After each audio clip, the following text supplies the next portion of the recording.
ഈ ഒരു വീഡിയോയിൽ നമ്മൾ മനസ്സിലാക്കാനായിട്ട് പോകുന്നത് എങ്ങനെയാണ് ഡെത്ത് നോൺ അവൈലബിലിറ്റി സർട്ടിഫിക്കറ്റിന് അപേക്ഷ കൊടുക്കുക, എന്തൊക്കെ ഡോക്യുമെന്റുകൾ നമ്മൾ അപ്ലോഡ് ചെയ്ത് കൊടുക്കണം, എന്തൊക്കെ കാര്യങ്ങൾ നമ്മൾ ശ്രദ്ധിക്കണം.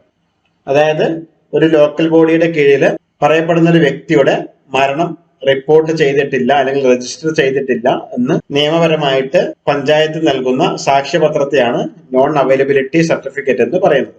അതായത് അങ്ങനെ ഒരു രേഖ പഞ്ചായത്തിൽ ഇല്ല എന്നുള്ള സാക്ഷ്യപത്രം. നമുക്ക് കൂടുതലായിട്ട് ആവശ്യം വരിക എന്നുള്ളത് ഒരുപാട് വർഷം മുന്നേ ഉണ്ടായിരുന്ന മരണങ്ങളും കാര്യങ്ങളൊക്കെ സർട്ടിഫിക്കറ്റ് നമ്മൾ സെർച്ച് ചെയ്യുന്ന സമയത്ത് കിട്ടിയിട്ടില്ല എന്നുണ്ടെങ്കിൽ അത് വീണ്ടും നമ്മൾ അപേക്ഷ കൊടുത്ത് രജിസ്റ്റർ ചെയ്യാനായിട്ട് ഈ നോൺ അവൈലബിലിറ്റി സർട്ടിഫിക്കറ്റിന്റെ ആവശ്യമുണ്ട്. അപ്പൊ അത് അപേക്ഷ കൊടുക്കാനായിട്ട് ആദ്യം തന്നെ ലോഗിൻ ഭാഗം ക്ലിക്ക് ചെയ്യുക. നമ്മുടെ യൂസർ ID ആൻഡ് പാസ്വേഡ് ഉപയോഗിച്ചിട്ട് ലോഗിൻ ചെയ്യുക. എങ്ങനെയാണ് യൂസർ ID പാസ്വേഡ് ഉപയോഗിക്കുക എന്നുള്ളത് ഇതിനു മുന്നേയുള്ള വീഡിയോയിൽ കൃത്യമായിട്ട് കൊടുത്തതാണ്. ലോഗിൻ ഭാഗം ക്ലിക്ക് ചെയ്യുക. ഇവിടെ നമുക്ക് കൊടുക്കാൻ പറ്റുന്ന സർവീസുകൾ എന്തൊക്കെയാണെന്ന് ഇവിടെ കൃത്യമായിട്ട് കൊടുത്തിട്ടുണ്ട്. നിങ്ങൾ ആദ്യം തന്നെ ചെയ്യേണ്ടത് ലാംഗ്വേജ് ഇംഗ്ലീഷിലാണ് ഉള്ളതെങ്കിൽ മലയാളത്തിലോട്ട് മാറ്റി കൊടുക്കുക എന്നുള്ളതാണ്. അതിനുശേഷം ഇവിടെ മരണം നോൺ അവൈലബിലിറ്റി സർട്ടിഫിക്കറ്റിനുള്ള അപേക്ഷ എന്നുള്ള ഓപ്ഷൻ ഉണ്ട്. അതിന് മുകളിൽ ക്ലിക്ക് ചെയ്യുക. അടുത്തതായിട്ട് നമുക്ക് ആദ്യത്തെ 3 കോളങ്ങൾ ഡിഫോൾട്ട് ആയിട്ട് നിന്ന് വന്നിട്ടുണ്ട്. നമ്മൾ മാറ്റം വരുത്തി കൊടുക്കേണ്ട ആവശ്യമില്ല.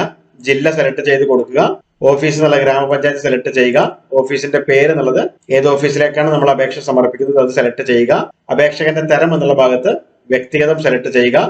കാറ്റഗറി എന്നുള്ള ഭാഗത്ത് പൊതുവിഭാഗം സെലക്ട് ചെയ്ത് കൊടുക്കുക അല്ലെങ്കിൽ ജനറൽ സെലക്ട് ചെയ്ത് കൊടുക്കുക. നെക്സ്റ്റ് ഭാഗം ക്ലിക്ക് ചെയ്ത് ഓക്കെ ഭാഗം ക്ലിക്ക് ചെയ്യുക. അടുത്തായിട്ട് നമുക്ക് അപേക്ഷകനെ സംബന്ധിക്കുന്ന വിവരമാണ് നമ്മളിവിടെ എൻ്റർ ചെയ്ത് കൊടുക്കേണ്ടത്. ആദ്യം തന്നെ തിരിച്ചറിയൽ രേഖ ആധാർ കാർഡ് സെലക്ട് ചെയ്ത് അപേക്ഷകന്റെ ആധാർ കാർഡ് നമ്പർ കാര്യങ്ങളൊക്കെ ഇവിടെ എൻ്റർ ചെയ്ത് കൊടുക്കുക. പേര് എൻ്റർ ചെയ്ത് കൊടുക്കുക. അപേക്ഷകനെ വിളിച്ചാൽ കിട്ടുന്ന മൊബൈൽ നമ്പർ ഇവിടെ എൻ്റർ ചെയ്ത് കൊടുക്കുക. Land line number, email ID കാര്യങ്ങളൊന്നും നിർബന്ധമില്ല. അടുത്ത കോളത്തിൽ നമ്മൾ എൻ്റർ ചെയ്ത് കൊടുക്കേണ്ടത് മേൽവിലാസമാണ്. ഇവിടെ വീട്ടുപേര്, പ്രാദേശിക സ്ഥലം, പ്രധാനപ്പെട്ട സ്ഥലം, വാർഡ്, പോസ്റ്റ് ഓഫീസ്. ഇതുപോലെ സ്റ്റാർ കാണുന്ന ഭാഗങ്ങൾ മാത്രമാണ് നമ്മൾ ഫില്ല് ചെയ്ത് കൊടുക്കേണ്ടത്. അത് ഫില്ല് ചെയ്ത് കൊടുക്കുക. ഫില്ല് ചെയ്ത് കൊടുത്ത ശേഷം അഡ്രസ്സ് തന്നെയാണ് നമ്മുടെ കത്തിടപാടുകൾക്കുള്ള മാർഗമെങ്കിൽ ഇവിടെ ടിക്ക് ബോക്സ് കൊടുക്കുക. ടിക്ക് ബോക്സ് കൊടുക്കുമ്പോൾ ഓട്ടോമാറ്റിക് ആയിട്ട് തന്നെ ബോക്സ് ഹൈഡ് ആവുന്നതാണ്. അടുത്തായിട്ട് സേവ് എന്നുള്ള ബട്ടൺ ക്ലിക്ക് ചെയ്യുക. ഇവിടെ ഓക്കെ ഭാഗം ക്ലിക്ക് ചെയ്ത് കൊടുക്കും. അപ്പൊ അത് സേവ് ആയതായിട്ട് കാണിക്കും. ഓക്കെ ഭാഗം ക്ലിക്ക് ചെയ്യുക. നെക്സ്റ്റ് ഭാഗം ക്ലിക്ക് ചെയ്യുക.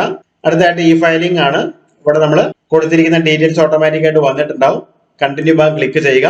അടുത്തായിട്ട് നമുക്ക് 3 തരത്തിലുള്ള റിപ്പോർട്ടുകളാണ് ഇവിടെ കൊടുക്കേണ്ടത്. മരണപ്പെട്ട വ്യക്തിയെ സംബന്ധിക്കുന്ന വിവരവും, മരണസ്ഥലത്തെ സംബന്ധിക്കുന്ന വിവരവും, അപേക്ഷകനെ സംബന്ധിക്കുന്ന വിവരവും. ആ 3 ഭാഗങ്ങൾ നമ്മൾ കൃത്യമായിട്ട് പൂരിപ്പിച്ച് കൊടുക്കുക. സ്റ്റാർ കാണുന്ന ഭാഗങ്ങൾ മാത്രമാണ് നമ്മൾ പൂരിപ്പിക്കാനുള്ളത്. അത് കൃത്യമായിട്ട് കൊടുക്കുക. അതിനുശേഷം സേവ് എന്നുള്ള ബട്ടൺ ക്ലിക്ക് ചെയ്യുക. അപ്പൊ അപേക്ഷ ഓട്ടോമാറ്റിക് ആയിട്ട് ഇവിടെ സേവ് ആയിട്ടുണ്ടാവും. അടുത്തായിട്ട് മരണസ്ഥലത്ത് സംബന്ധിക്കുന്ന ഡീറ്റെയിൽസുകളാണ്. വീട്ടിൽ നിന്നാണോ ആശുപത്രിയിൽ നിന്നാണോ ഏതാണെന്നുള്ളത് സെലക്ട് ചെയ്ത് കൊടുക്കുക. ഹോസ്പിറ്റൽ ആണെങ്കിൽ ഏത് ഹോസ്പിറ്റലാണ് സെലക്ട് ചെയ്ത് കൊടുക്കുക. ഒരു പഞ്ചായത്തിന്റെ അണ്ടറിൽ വരുന്ന ഹോസ്പിറ്റൽ അവിടെ കാണിക്കും. ഇനി അല്ല വീടാണെങ്കിൽ വീട് സെലക്ട് ചെയ്ത് നമ്മുടെ ഡീറ്റെയിൽസ് കാര്യങ്ങളൊക്കെ ഇവിടെ എൻ്റർ ചെയ്ത് കൊടുക്കണം. അതിനുശേഷം സേവ് എന്നുള്ള ഭാഗം ക്ലിക്ക് ചെയ്യുക. അടുത്തായിട്ട് അപേക്ഷകനെ സംബന്ധിക്കുന്ന ഡീറ്റെയിലുകളാണ്. അതായത് അപേക്ഷകന്റെ പേര്, അതുപോലെ തന്നെ പേര് മലയാളത്തിലും ഇംഗ്ലീഷിലും, ആധാർ നമ്പർ കമ്പൾസറി അല്ല ഇവിടെ. അതുപോലെ തന്നെ അപേക്ഷകന്റെ മേൽവിലാസം അത് കൃത്യമായിട്ട് ഇവിടെ മലയാളത്തിൽ ഇംഗ്ലീഷിൽ ഡീറ്റെയിലുകൾ എൻ്റർ ചെയ്ത് കൊടുക്കുക. അതിനുശേഷം സേവ് എന്നുള്ള ബട്ടൺ ക്ലിക്ക് ചെയ്യുക. അപ്പൊ അപേക്ഷ ഇവിടെ വിവരങ്ങളൊക്കെ സേവ് ആയിട്ടുണ്ടാവും. ഓക്കെ ഭാഗത്ത് ക്ലിക്ക് ചെയ്യുക.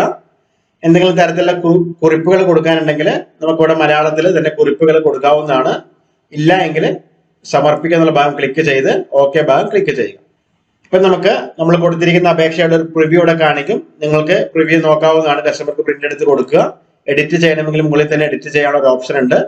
എഡിറ്റ് ചെയ്യാനൊന്നുമില്ല എന്നുണ്ടെങ്കിൽ ഇവിടെ ഡീറ്റെയിൽ തിരഞ്ഞെടുക്കുക, വാർഡ് തിരഞ്ഞെടുക്കുക. അതുപോലെ തന്നെ ഏത് തരത്തിലാണ് നമുക്ക് പോസ്റ്റ് ഓഫീസ് വഴിയാണോ അല്ല ഫ്രണ്ട് ഓഫീസ് വഴിയാണോ കത്തിടപാടുകൾ ലഭിക്കേണ്ടതെന്നുള്ള ഓപ്ഷൻ സെലക്ട് ചെയ്ത് കൊടുക്കുക.